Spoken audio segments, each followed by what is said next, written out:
त्विषा Sharma murder case में त्विषा की सास ने दिया नया बयान, जिसे सुनकर आपके भी मेरी तरह दिमाग के घोड़े दौड़ जाएंगे। सुनिए।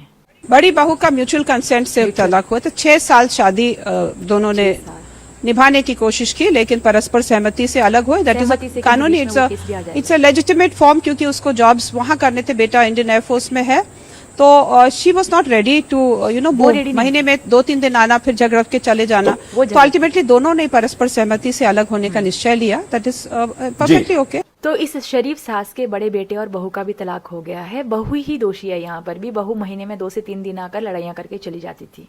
ओके, मान लिया कि ये सास और इसके दोनों बेटे बहुत ज्यादा शरीफ हैं, बहुएं ही खराब थी, लेकिन कोई ये क्यों नहीं बता रहा कि दोनों ही बहुएं उस घर में खुश क्यों नहीं थी। मुझे लगता है बड़ी बहू इस केस में बहुत बड़ी गवाह हो सकती है। उसे इस घर की हर एक राजनीति का पता होगा। ना जाने वो कितना लड़ झगड़ के इन दरिंदों से जिंदा बचकर निकल पाई होगी। शुक्र है। प्लीज बहन, अगर तुम कहीं भी सुन रही हो, बाहर आओ, निकलो, हम तुम्हारे साथ हैं। तब तुम अकेली थी, अभी पूरी दुनिया तुम्हारे साथ है। इन दरिंदों के खिलाफ आवाज उठाओ, निकलो प्लीज। और सबसे बड़ा सवाल, त्विषा का पति गायब क्यों है? अगर वो निर्दोष है तो सामने क्यों नहीं आ रहा? साफ दिख रहा है कि बेटे को मीडिया के सवालों से दूर छुपा दिया गया है, क्योंकि दोनों को अलग अलग सवाल पूछे जाएंगे तो पकड़े जाएंगे।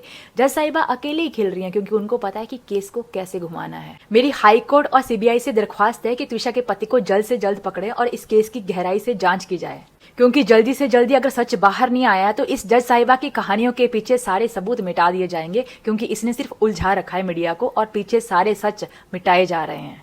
हाई कोर्ट और सीबीआई को इस पोस्ट में टैग करो, इतना शेयर करो कि बड़ी बहू तक ये वीडियो पहुंच पाए। सपोर्ट करो उस बच्चे को इंसाफ दिलाने में।